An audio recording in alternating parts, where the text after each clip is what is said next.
welcome back to Horse Range Mountain Farm. So as we're traveling today, I'm going to tell y'all why we haven't posted a lot over the past year.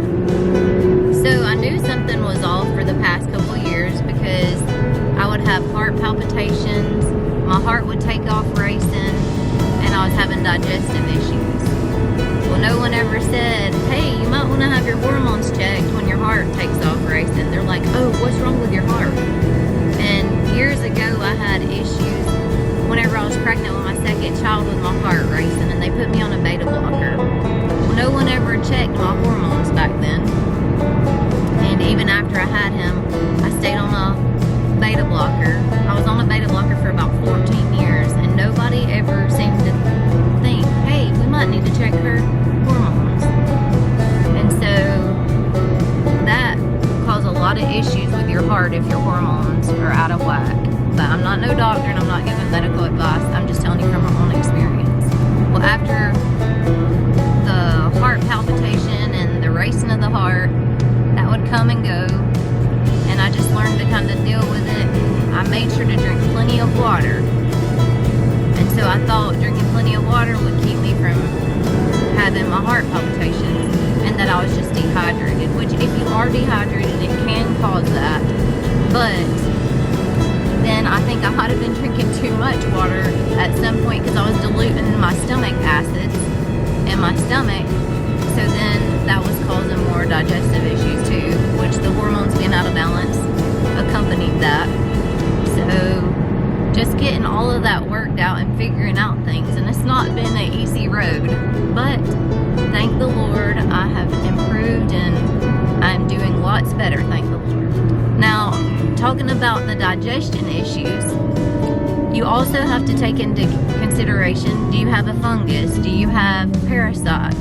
So I also have been working on all of that stuff because you have to work on the whole picture, and that's not always so easily. But you take one step at a time and you'll eventually get there. And I finally got my appetite back, y'all, because I went for a long time where it's like I just had to make myself eat because I had lost 20 pounds and I was like, I do not need to lose any more, because I went from like weighing between, I always teeter-tottered between 145 and 150, and I had gotten down to like 127. I might have hit 125 there for a little bit, but anyways, and I was like, I cannot lose no more weight. Like, I knew that I had to make myself eat to get better because I needed the nutrient and stuff from the food. So finally, once working on my gut, I finally got my gut calmed down. And y'all, another thing that I started doing for my gut is drinking slippery elm. Now, I got my mom and dad to try this, and they're like, yuck. Because you take the slippery elm powder and you mix it with water, and so it makes like a slurry. And so some people can't handle that texture, but it doesn't bother me. And I drink it, which I forgot to drink it this morning, y'all. I'll have to drink it whenever I get back home because we're headed to the cattle sale, which you'll see in another video. But anyways, so what that slippery elm does is it helps coat the lining of your stomach.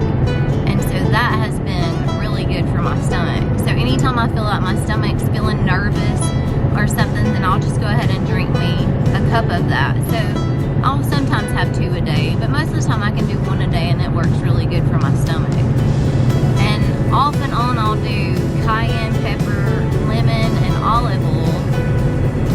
Is that right, Nathan? And tell them how much of that do we put in there? You've got to memorize better. A tablespoon of olive oil, a tablespoon of lemon juice, and a quarter teaspoon of cayenne. I use a quarter teaspoon of cayenne. Sometimes I use a quarter teaspoon, sometimes a half. It depends on how hot you can handle it. And for me, we just did a quarter teaspoon because that worked really good for me. But yeah, sometimes if you use more, it tears your stomach up. Yeah, and then you'll be having like acid reflux and stuff. So you got to be careful about that. So anyways, so we've just been working on everything, and I've been making Nathan do some of it with me because I figured it can only help him too, right? So to make a long story short, my gut is doing better, I'm doing better, so we're at it, y'all. So y'all be sure to check out our videos. And we're probably going to just post once a week. And then we will be doing shorts here and there. So y'all don't forget to hit that like, share, and subscribe, and come back for more.